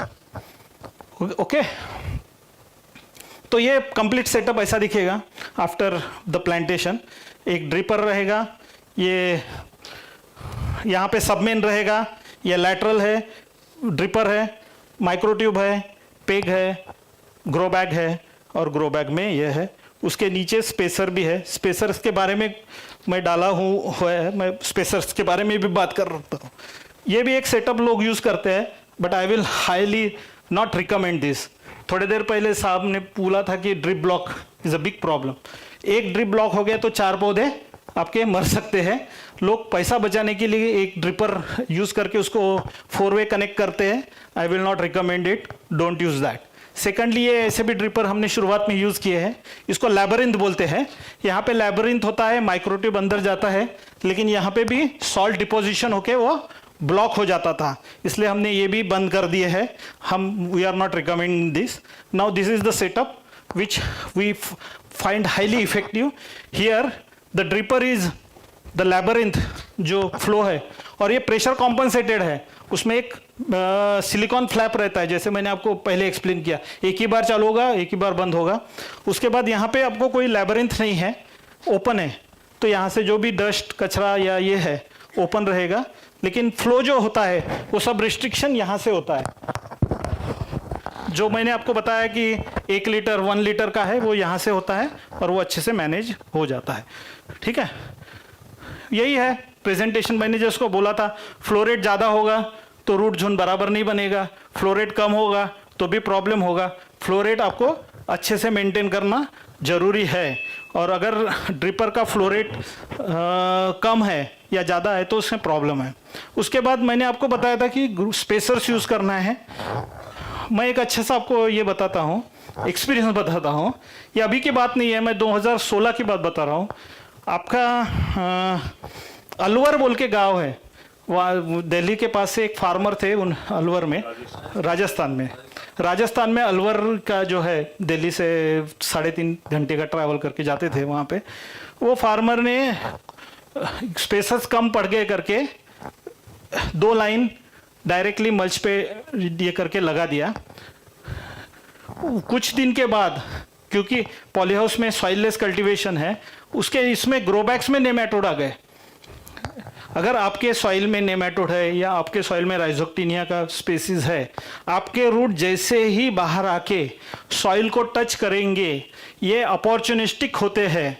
जो भी माइक्रो ऑर्गेनिजम्स होते हैं, they are very much opportunistic, easily enter होके पूरा क्रॉप डैमेज कर सकते हैं। इसलिए आपको स्पेसर यूज करना जरूरी है to isolate your soil from your substrate and make it more hygienic and separation. दूसरा, ग्रो बैग्स के जो मैंने आपको होल बताए थे, अगर आप उसको साइड रख देंगे, पानी ड्रेन होगा क्या? नहीं होगा। इसलिए आप उसको स्पेसर्स यूज करोगे तो उसमें से पानी इजीली ड्रेन होगा। तो spacers, using spacers is very important.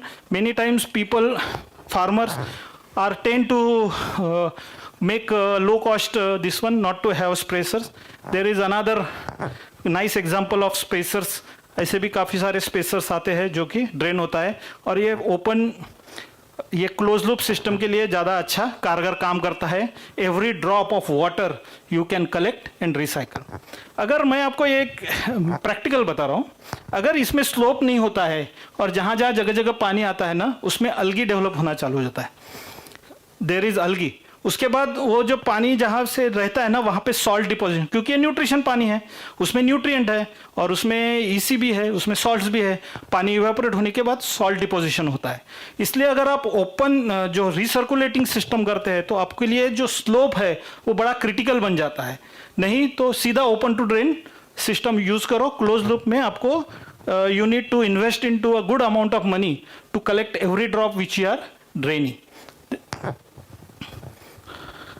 और एक स्टोरी बताने की मेरी इच्छा हो रही है, थोड़ा सा लाइट ये होगा। देखिए, सॉइललेस कल्टीवेशन कर रहे हैं, क्या क्या लगने वाला है ये अपन ने सोच लिया है। उसके बाद एक सबसे मेजर गलती है या करते हैं, एक जब पीसा में क्या था, वो जब जैसे कुतुब मीनार बनाया तो एवरी राजा उस टाइम पे कुछ ना कुछ तो अपने नाम से बनाएगा करके एक टावर बनाने के लिए एक आर्किटेक्चर को बुलाया, बहुत अच्छा सा डिज़ाइन बनाया और वो एक बड़ा टावर के लिए डिज़ाइन बनाया। दिस इज़ इन पीसा in Europe, Italy, right. So ये पीसा का टावर बनाया, डिज़ाइन आ गया। फिर कॉन्ट्रैक्टर को बुलाया कि भैया हमको ये ऐसा ऐसा टावर बनाया।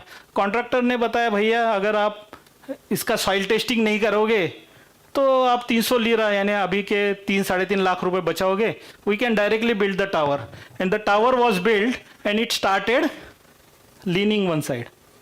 Only because the mistake is not dig, कि हम कहाँ पे बना रहे हैं उसको हमने उसका पैसा बचाने के लिए उसका टेस्टिंग नहीं किया, और उसके बाद वो लीनिंग टावर, और this is become a big blunder of architecture history. This has become a big blunder of architecture history, but it become a one of the wonder in the world कि वही leaning tower है. और to my surprise when I went there, this is not been built that way. उन्होंने जब देखा कि भैया अरे ये तो लीन हो रहा है, तो उन्होंने दिमाग लगाया कि चलो अगर इधर से लीन हो रहा है तो इधर से थोड़ा सा लंबा लंबा बनाएंगे, इधर से छोटा करेंगे, वो आगे जाके वो भी रेक्टिफाई नहीं हुआ. अभी वहाँ पे केबल से प्रोटेक्ट किया है और हमारे जैसे बेवकूफ़ जाके वहाँ पे फोटो निकाल के आ रहे हैं. तो this is a big blunder. और ये जो बोलते हैं ना फोटो ऑप हो गया है. तो प्रॉब्लम ये है कि अगर आप सॉइल टेस्ट जब सॉइल ग्रोन कर रहे हैं, वाटर टेस्ट अगर आप सॉइल लेस कर रहे हो, नहीं कर रहे हो, तो आपका मोन्यूमेंटस मिस्टेक हो सकता है. सॉइल जब भी फार्मर्स हमको बुलाते हैं कुछ प्रॉब्लम की वजह से, सर सबसे पहले हम पूछते हैं कि भैया सॉइल रिपोर्ट बताओ, वाटर रिपोर्ट बताओ. हाँ सर किया तो था 2 साल पहले, कभी तो किया था, निकाल के देखना पड़ेगा है क्या नहीं. ऐसे क्वेश्चंस आते हैं तब बहुत ज़्यादा पेन होता है. वाटर एनालिसिस प्री सीजन करना जरूरी है. Water analysis from the good lab, testing it but doing it wrong is more dangerous than non testing. मैंने मेरा ब्लड रिपोर्ट दिया लैब को और उन्होंने दिखाया कि मेरा तुम्हारा ब्लड शुगर 150 है और या कोलेस्ट्रॉल इतना है, मैं कोलेस्ट्रॉल रोरिंग ड्रग्स ले रहा हूँ, बीपी मैनेज ये कर रहा हूँ, जो कि मेरा है ही नहीं. तो कभी कभी जब जाके देखते हैं ना वो फनी वे इसी एक दिखाता है, कार्बोनेट्स बाइकार्बोनेट्स का कैटायन और मिलीमोल्स का कैलकुलेशन करते हैं, वो कुछ अजीब स्टोरी बताता है. कभी कभी मेरा पानी बहुत बढ़िया है, हाँ मेरा पानी बहुत बढ़िया है ऐसा बोलते लोग, लेकिन उसमें सोडियम और क्लोराइड ज़्यादा होता है. टेस्टिंग कहाँ पे किया है? जो आरओ वाटर प्यूरिफिकेशन वाले कंपनीज होते हैं ना, जो आरओ वाले, वो तो ह्यूमन कंजम्पशन के लिए बेस्ट है भाई, लेकिन sodium and chloride in the water is harmful. Correct. So we need to test that where we are doing a water test. Abhishek साहब मेरे को बता रहे कि टाइम हो गया है, क्या करें, कंटिन्यू करें? बस 10 मिनट, ठीक है. भूख लगे हैं? Everybody is hungry.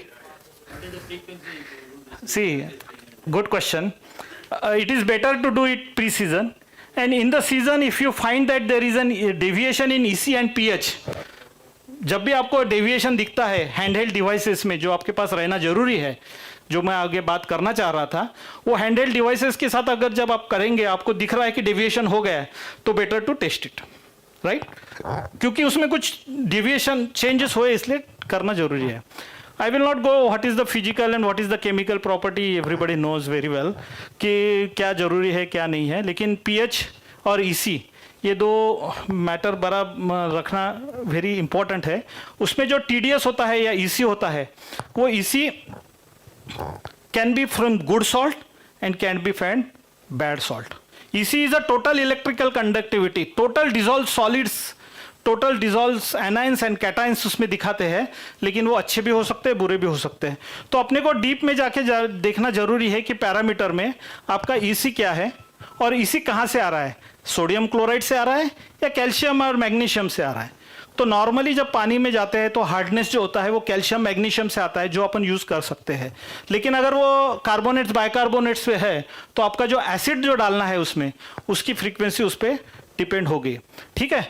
तो उसके बाद अपने को एन पी के calcium magnesium sulphur sodium chloride ये देखना जरूरी है. और ये साहब ने जैसा बोला था कि iron, because iron can increase the scaling and which is hard scaling, एकदम पत्थर जैसा स्केलिंग होता है वो, कि एसिड से भी कभी कभी ये नहीं होता है. तो आयरन स्केलिंग अगर होता है जहाँ पे ब्लॉक होता है तो उसमें आपको फेरस का भी आयरन का भी ये निकालना जरूरी है. कार्बोनेट्स बाइकार्बोनेट्स इसलिए मालूम होना चाहिए कि आपको एसिड लगना है.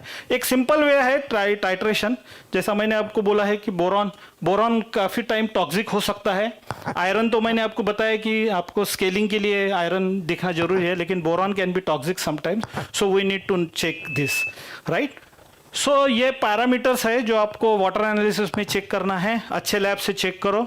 और ये इसी गाइडलाइन है कि भाई अगर आपकी अपर लिमिट 1.25 है तो आप सॉइललेस कल्टीवेशन में आपको काफ़ी सारी दिक्कतें आ सकती है। उसमें अल्कलिनिटी अगर 200 मिलीग्राम पर लीटर है तो आपको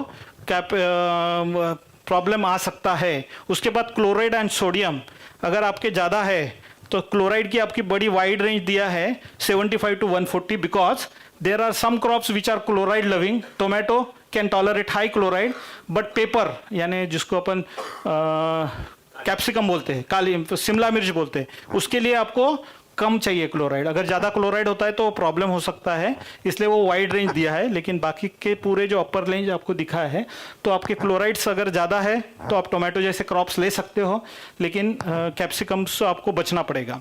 तो क्या उसमें ये क्या है, तो मैं देखता हूँ कि काफ़ी जगह लोग वाटर क्या बोलते हैं उसको, रिवर्स ऑस्मोसिस RO लगाते हैं, लेकिन कॉस्टिंग नहीं बैठेगा। मैं आपको लिख के देता हूँ, अगर आप टोमेटो ये वो ले रहे, अगर आप मैरिजुआना जो भांगा है, अभी यूपी में है शायद लीगल है कल्टीवेशन, ठीक है, sorry to keep this controversial topic, लेकिन अगर आप गुगा रहे हो मैरिजुआना तो आपका इकोनॉमिक्स बैठेगा RO वाटर से। अगर आप खीरा कैप्सिकम पे टोमेटो ग्रो कर रहे तो आपका इकोनॉमी नहीं बैठेगा, क्योंकि उसमें से वेस्ट भी निकलता है, फिल्टर भी चेंज करना है, काफ़ी सारी चीज़ें। तो आपको क्या चॉइसेस है? चॉइसेस एक है, आपके पास पॉली हाउस है, आप रेन वाटर हार्वेस्टिंग पिट बनाइए और मिक्स मैच कीजिए। ज़रूरी नहीं कि आपका पूरा का पूरा पानी लो इसी का या होना चाहिए, आप उसको मिक्स मैच करके जैसे आपकी क्वालिटी है 60-40, 80-20, 70-30 वो आप कर सकते हैं और आपके जो डिज़ायर लेवल है उसमें आप ला सकते हो, ठीक है। तो ये सब कुछ संभव है। ऐसा नहीं है कि मेरे पास 0.5 EC का पानी रहना ज़रूरी है तभी जाके मैं चालू करूँगा, या मेरे पास ज़्यादा है तो मैं RO करके ये करूँगा। कर सकते हैं, लोग करने वाले भी है, लेकिन मेरा खुद का ओपिनियन है, मैंने कॉस्टिंग वर्कआउट किया है, कॉस्टिंग में नहीं बैठता है। But rain water harvesting can very use otherwise also there काफ़ी सारे फार्मर्स के पास 2 सोर्सेस होते हैं, एक ओपन वेल होता है, एक डीप वेल होता है, लेकिन ओपन वेल का पानी उतना ज़्यादा नहीं रहता है, सीजन में कम पड़ता है, तो आप उसको भी मिक्स मैच कर सकते हो, ठीक है। तो ये मिक्स मैच करना एक ऑप्शन है। सोडियम एंड क्लोराइड लेवल के बारे में मैं जैसे आपको बता रहा था कि अगर हाई सोडियम हाई क्लोराइड है, हाई EC है, तो आपको क्या करना है क्या नहीं है। अब अगर सलिनिटी ज़्यादा है तो क्रॉप नहीं आएगा ऐसा नहीं है, क्रॉप मर जाएगा ऐसा नहीं है, लेकिन आपकी प्रोडक्टिविटी और क्वालिटी जो है, जैसे जैसे आपकी सलिनिटी बढ़ती जाएंगी, सोडियम क्लोराइड आपके पानी में ज़्यादा है, उतनी आपकी यील्ड जो है वो कम होती जाएगी। तो जितना साफ और अच्छा पानी है और जितना आप उसको अच्छे न्यूट्रिएंट से टॉप अप करोगे वही अच्छा है, उसके बाद आपकी प्रोडक्टिविटी कम होना चालू हो जाएगी। ये जो salinity over a period of time will increase in terms of number of years also. No, that is what we need to do, recollection. So that is as our choice is not to get it to that dangerous level. So we need to be always on the top to control it in a particular way. So if not to get it rise, and do whenever there is an intervention required and do the corrections. ठीक है। Surface water ground water के भी कुछ फायदे कुछ नुकसान है। Organic matter surface water में ज़्यादा होता है, अलगी और ये सब कुछ चीज़ें उसमें आती है, कभी कभी ड्रिपर में भी अलगी जमा होके क्लॉड हो सकता है। आपको फिल्ट्रेशन आपका क्या ये है, ग्राउंड वाटर में जो साफ रहता है पानी, लेकिन उसमें सॉल्ट्स थोड़ा ज़्यादा रहते हैं। तो chemical property of ground water is bad but physical property of ground water is good, whereas physical purification is required in surface water. आपको जो disc filter, sand filter, gravel filter ये लगा के आपको प्यूरिफाई करना पड़ेगा जो सरफेस वाटर है। ग्राउंड वाटर को आपको प्यूरिफिकेशन की ज़रूरत नहीं, लेकिन आपको ये करना है।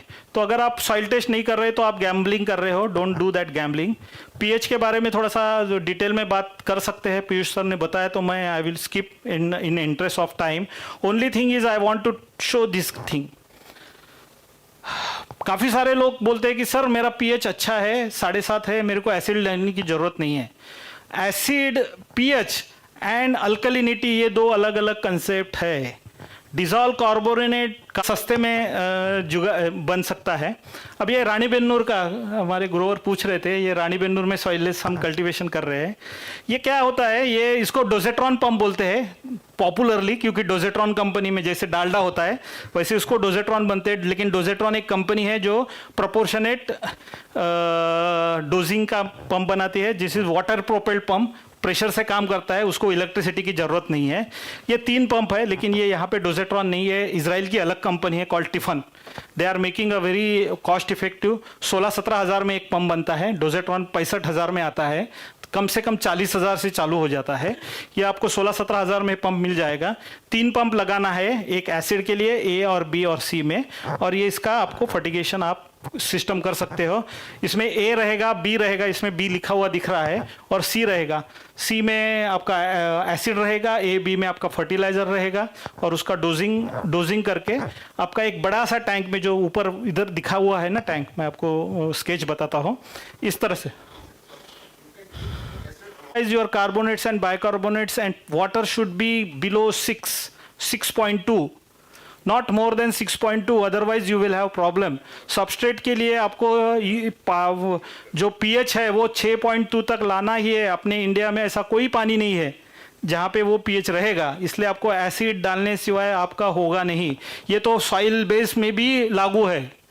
आप इंटरनेशनली कहीं पे भी जाओगे तो without adding acid nobody is doing fertigation. It is very sorry to tell, I will tell you, and that's why AVL was showing that Haifa Ane, they have come up with the fertilizer which they are adding acid into that. Just one Yeah. point. Just keep in mind a rule: when you work with acids in stock solution, you cannot mix together microelements, related microelements inside. It breaks the chelation. So in the stock solution, not after injection, in the stock solution, never mix acid with chelated microelements. That's very important. Yes. So that is a very good point. AVL has shown that. When you see here, it is only acid. In this, you can add nitrate-based fertilizer, calcium nitrate, potassium nitrate, but I advise not to use it. Use A and B. And there is a set rule of chelated micronutrient to be added to either A or B, right? So when we are adding ADDHF ferrous, it should go into calcium nitrate tank, A tank, and other micronutrient goes into B tank. A mixed micronutrient can also go into B tank depending on the pH, right? But this is an acid. अभी ये concentrated acid है, लेकिन वो dilute हो रहा है, वो dosing हो रहा है, वो 2% से dose हो रहा है. So that is a concentrated acid, but here when it is pumping, here इसमें एक डोजिंग का एक ये रहता है, ये डोजिंग करेगा, ये 2% से डोज कर रहा है, depending on your water concentration, depending on pH, you can make a different dosing, you can make a different. यहाँ पे डाइल्यूट हो गया है, यहाँ पे 6.2 आ गया है, then there is no problem of going this, right? But what AVL is saying, which is very important, this is concentrated acid, this is stock solutions. These are high concentration. Never mix that fertilizer, otherwise it will be a problem.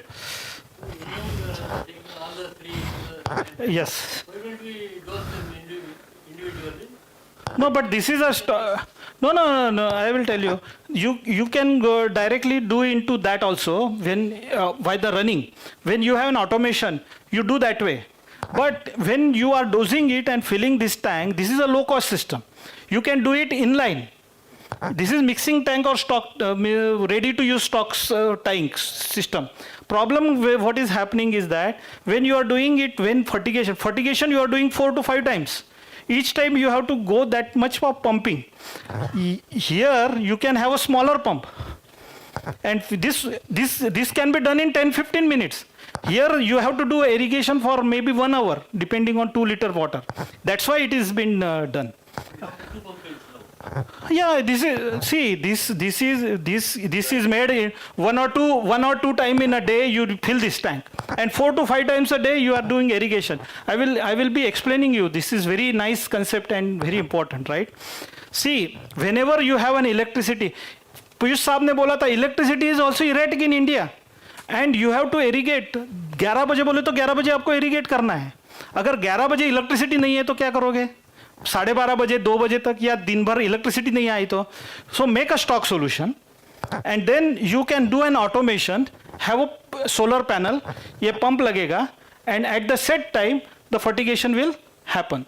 Or whenever there is a light intensity, you are irrigating to the substrate when there is a light. When there is a night, there is no irrigation required. So the window is 9 to 4. In the 9 to 4 in India, every time there is a light. So the electricity, you just invest into that. This pump, sorry I started English, but I will come back to Hindi. जब भी electricity होती है ना, जब भी light होता है, आप पंप करना चालू कर सकते हो.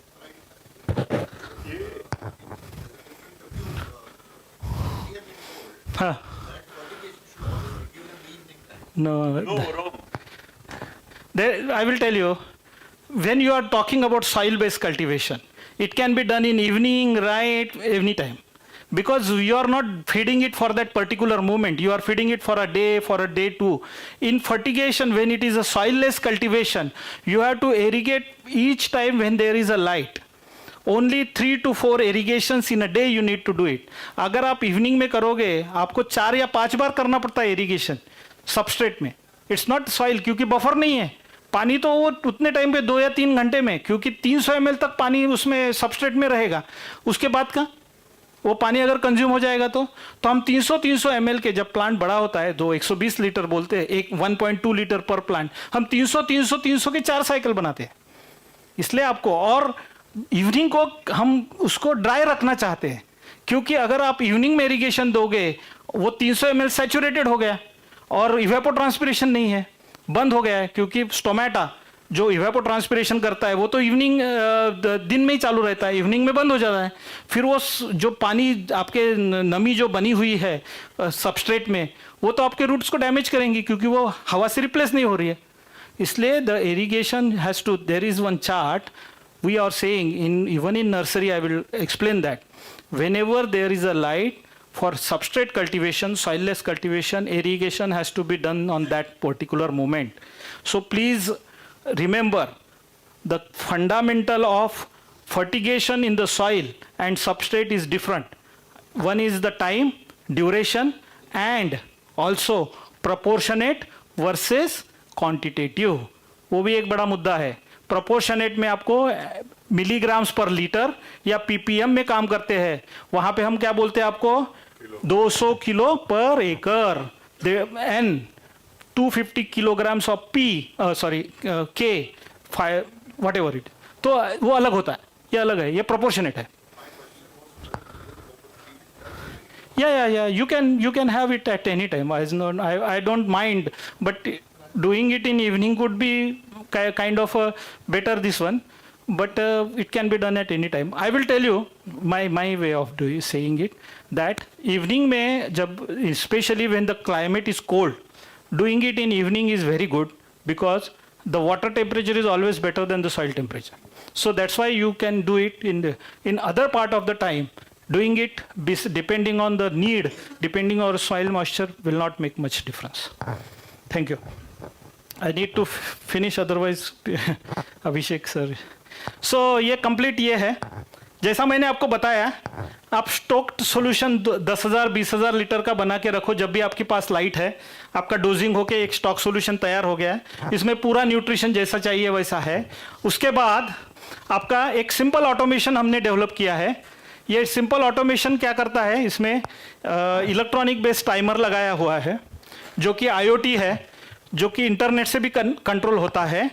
और उसके बाद ये सोलोनाइड्स वॉल्स और ये लगाए हुए हैं सॉलिड स्टेट स्विचेस है.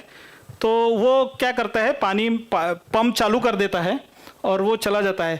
क्योंकि मैं आपको ये बता रहा हूँ, ये ऑटोमेशन क्यों ज़रूरी है. कॉस्ट उतना नहीं है, 3,500 हज़ार में कंट्रोलर बन जाएगा. क्योंकि आपको 3 या 4 टाइम इरिगेशन करना है. सबस्ट्रेट में आपको इरिगेशन 3 और 4 टाइम्स करना है, तब आपकी इलेक्ट्रिसिटी भी रहना जरूरी है. इसके आपको सोलर इंटीग्रेशन कीजिए और इसका टाइमर बेस्ड कंट्रोलर बना दीजिए. और ये बनने के बाद आप उसको टाइमर में दे देंगे. तो ये करते हैं. हमने ये इन हाउस बनाया था, एक इंजीनियर की मदद लेके. 2 या 2,500-3,000 में बन जाता है और ये इंटरनेट से भी कनेक्टेड है, वाईफाई को कनेक्ट करके around the world from anywhere you can start your motor and close your motor. ये भी ऑप्शंस है, अगर आपके पास पैसा है you can go with this. This are more in inline system, जैसे आप बोल रहे हैं ऑन होता है। This is also mixing tank concept, there the tank all the nutrient goes and get mix. This is also inline, directly हर बार आपको बड़ा पंप चालू करना पड़ता है, द वेल का पंप चालू करना है और इसका भी, इसमें भी एक पंप होता है बूस्टर पंप, वो जो पीछे दिख रहा है, वो दोनों पंप्स चालू रखना जरूरी है। एक पानी उधर से आता है और ये पंप उसको बूस्ट करता है। ये फर्टिलाइजर्स है जो आपको लगेंगे, नाइट्रिक एसिड और all this fertilisers which will be required. More than this you don't require anything. The new age fertilizers like Duo and polyphosphate, this also can add to this list. जब भी जरूरत है वो अपन डाल सकते हैं। उसके बाद एक जब भी आप फर्टिलाइज़र बनाते हो तो I will recommend to do a jar test. What is jar test means? जो बताया कि भैया आप 2% डोजिंग कर रहे हो तो एक 10 लीटर बकेट में आप उसका डोजिंग करके एक बार उसको बना के उसका ECPH मेजर कर लीजिए, so that you will not have a blunder in the field. ये इसको आपको आप जितना जितना आप डाल रहे हैं कि भैया 1000 लीटर को मेरे को इतना इतना ml डालना है, तो 10 लीटर के उसको एक्सपेरिमेंट कीजिए और उसका ECPH चेक कीजिए और उसको यूज़ करो। तो सबसे मेजर और लास्ट पॉइंट है, इसके ज़्यादा मैं स्ट्रेच नहीं करूँगा, आई नो अभिषेक जी मेरे तरफ देख रहे हैं। तो ड्रेनेज का ECPH मेजर करना, फर्टिगेशन वाटर का ECPH मेजर करना, ये बड़ा इम्पॉर्टेंट मैटर है, ये आपको डेली करना जरूरी है। आपके पास 2 मीटर रहना जरूरी है, एक होता है pH का, एक होता है EC का, और उसको आपको फ्रिक्वेंटली कैलिब्रेट करना भी जरूरी है। Without calibration the readings are erratic. You will not imagine how wrong they could. So frequently उसको calibrate करना भी जरूरी है और वो calibrated मीटर से ही यूज करना है।